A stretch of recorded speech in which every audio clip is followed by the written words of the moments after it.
यह UGC net 2022 के paper soul की तीसरा पार्ट है। 2 पार्ट हम ऑलरेडी कर चुके हैं, यह तीसरा पार्ट है। अब हम शुरू करते हैं। जो पहला क्वेश्चन है वह स्मृति से कि याज्ञवल्क्य स्मृति के अनुसार धर्म के मूल है। तो यहाँ पर ऑप्शन दिए गए हैं श्रुति, विधा, सदाचार, अक्रोध और यश। तो इनमें से कोई 2 सही आंसर है। तो मैंने आपकी सुविधा के लिए और थोड़े अतिरिक्त ज्ञान के लिए यहाँ पर थोड़े ऑप्शन में ऐड कर दिया है, और इससे रिलेटेड जो अन्य भी धर्म और परम धर्म है वे लिख दिए हैं। जैसे यहाँ पर धर्म है श्रुति, स्मृति, सदाचार। तो श्रुति और सदाचार तो हमें यहाँ मिल गए। इसका मतलब है कि जो ए और सी है वो इसके सही आंसर है। तो हो सकता है कि आपके आने वाले एग्जाम में परम धर्म से संबंधित कुछ पूछ लिया जाए, तो आप स्क्रीन पे उन्हें भी पढ़ सकते हो। अब हम चलते हैं अपने नेक्स्ट क्वेश्चन पे, जो है नारद भक्ति सूत्र से कि नारद भक्ति सूत्र में मायातीत होने के लिए कौन से 3 उपाय बताए गए हैं। जो नारद भक्ति सूत्र है उसके बारे में बेसिक जान लीजिए कि उसमें 84 सूत्र है, 11 प्रकार की भक्ति दी गई है, और जो नारद भक्ति सूत्र का अपर नाम है वो शिव अनुशासन है। और जो इसका सही आंसर है, इसका सही आंसर है ए, सी और डी, यानी ऑप्शन ए, कर्म फल का त्याग, अहंकार युक्त कर्मों का त्याग और निर्द्वंद हो जाना, महर्षि नारद जी के अनुसार। अब हम अपने अगला क्वेश्चन में बढ़ते हैं। यह है योग सूत्र से कि योग सूत्र के अनुसार निम्न में से विक्षेप सहब हुआ है। जैसा कि आपको पता है कि जो समाधिपाद है उसमें चित्त के बारे में चित्त विक्षेप दिए गए हैं, जो 9 व्याधि, संतान, संशय, प्रमाद, आलस्य, अवृत्ति इत्यादि। और उसे जस्ट नेक्स्ट सूत्र में दिए गए हैं चित्त विक्षेप सहब हुआ, जो है दुख, दौर्मनस्य, अंगमेजत्व, श्वास और प्रश्वास। दौर्मनस्य, अंगमेजत्व, श्वास और प्रश्वास, बी, डी, ई, यानी ऑप्शन सी आपका सही आंसर है। अब नेक्स्ट क्वेश्चन पे आते हैं। यह भगवत गीता से है कि भगवत गीता में योगी श्रेष्ठ कहा गया है। तो जो 6th चैप्टर का 46 श्लोक है उसमें कहा है कि योगी तपस्वियों से श्रेष्ठ है, शास्त्र ज्ञानियों से भी श्रेष्ठ है, और सकाम कर्म करने वालों से योगी श्रेष्ठ है। इसलिए हे अर्जुन तू योगी ही बन। तो ए, सी और ई, इसके अकॉर्डिंग जो ऑप्शन बी है वो सही उत्तर है। अब हम आते हैं अपने नेक्स्ट क्वेश्चन पे, जो भगवत गीता से ही है कि भगवत गीता के अनुसार सात्विक आहार क्या है। तो इससे रिलेटेड ये 17वें चैप्टर में इसके बारे में दिया गया है, जिसके अनुसार स्निग्ध, रस्य और स्थिर, स्निग्ध, रस्य और स्थिर भोजन सात्विक आहार में आते हैं। अब हम पढ़ते हैं अपने नेक्स्ट क्वेश्चन पे, जो है ध्यान बिंदु उपनिषद से। ध्यान बिंदु उपनिषद योग उपनिषदों में से एक है। ध्यान बिंदु उपनिषद में जिन 4 आसनों का वर्णन आया है वे ध्यान बिंदु उपनिषद में कहा गया है कि वे जितने जीव है, जितनी योनियां है, उतने ही आसन है, लेकिन उनमें से 4 प्रमुख है। वे 4 प्रमुख कौन कौन से है? सिंहासन, भद्रासन, सिद्धासन और पद्मासन, यानी ऑप्शन बी इसका सही आंसर है। अब हम आते हैं नेक्स्ट क्वेश्चन में। योग चूड़ामणि उपनिषद में वर्णित है। तो योग चूड़ामणि में इसके ऑप्शंस है कि आसन, प्राण संरोध, प्रत्याहार, धारणा, ध्यान, समाधि, 6 अंग योग। ये सही बात है बिल्कुल। इसके बाद सिद्धासन व कमलासन, ये भी सही है। षट चक्र व षोडश आधार, ये भी सही है। त्रिलक्ष्य एवं पंचाकाश, ये भी सही है। मिथ्याहार वर्णित नहीं है, तो इसका मिथ्याहार भी वर्णित है, तो ए, बी, सी और डी इसका सही आंसर होगा। अब आते हैं अपने नेक्स्ट क्वेश्चन पे, जो योग तत्व उपनिषद के अनुसार इन्हें ऑप्शन दिए हो गए कि इंद्रियों का लय ही लय योग है, चित्त का लय ही लय योग है। ऐसा नहीं कहा गया। यानी ये गलत हो गया। चलते बैठते रुकते शयन करते भोजन करते निष्फलसु ईश्वर का ध्यान करे, ऐसा बिल्कुल बोला गया है, ये सही है। ल एक प्रकार का कहा गया है, ये ऐसा भी नहीं बोला गया। ल करोड़ों प्रकार का कहा गया, बिल्कुल। इसलिए जो ए सी और ई जिस भी ऑप्शन में हो गया वो सही ऑप्शन होगा, यानी ऑप्शन सी इसका सही उत्तर है। अब हम अपने नेक्स्ट क्वेश्चन में आ जाते हैं, जो योग सूत्र से है कि योग सूत्र के अनुसार चित्त शुद्धि के उपाय है।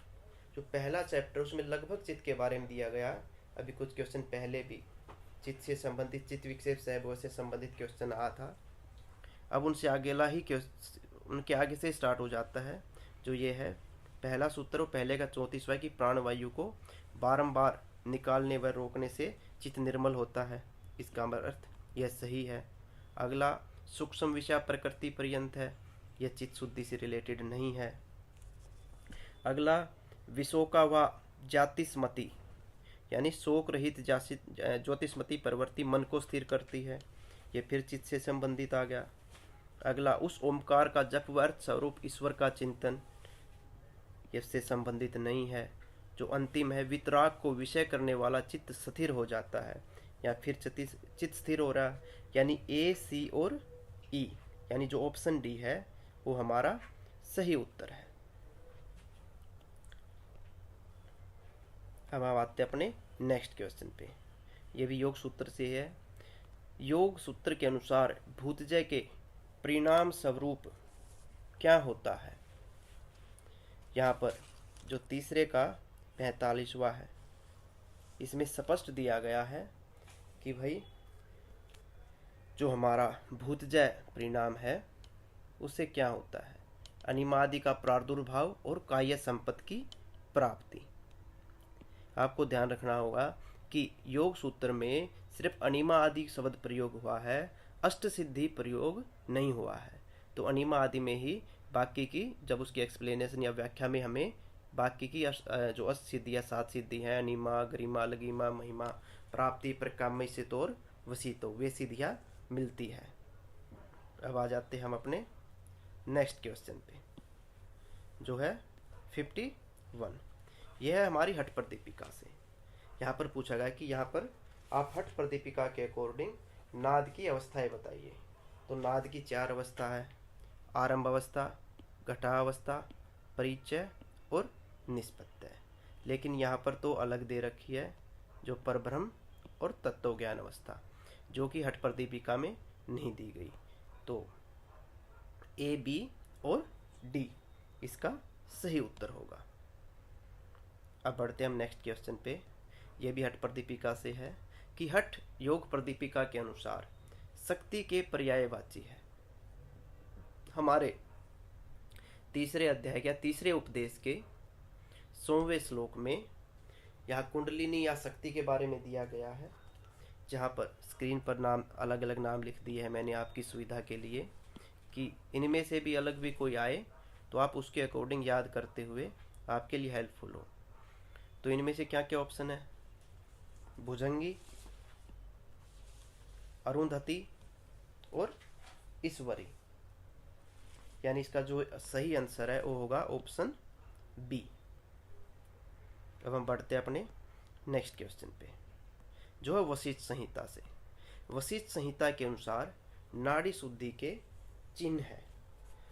तो महर्षि वशिष्ठ ने वशिष्ठ संहिता में लिखा कि शरीर की लघुता, दीप्ति, जठराग्नि प्रदीप और नाद की अभिव्यक्ति, यानी ए सी और ई इसके सही उत्तर होगा।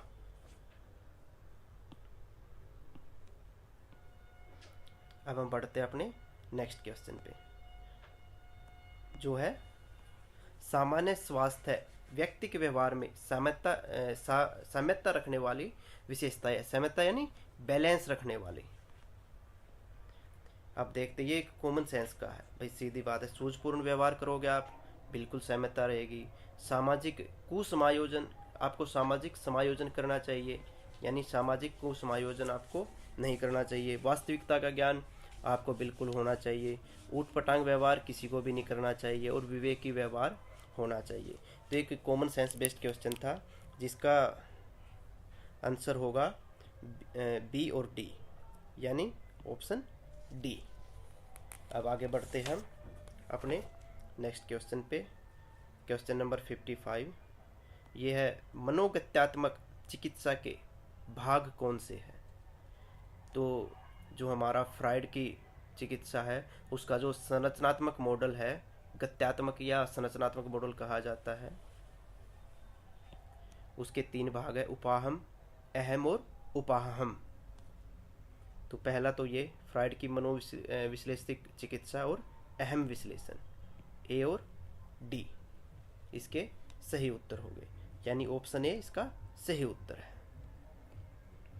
अब आ जाते हैं अपने नेक्स्ट क्वेश्चन पे, जो है योग निद्रा से संबंधित, कि योग निद्रा में किन दो मस्तिष्क हार्मोन के निष्कासन के द्वारा पीड़ा शमन करती है।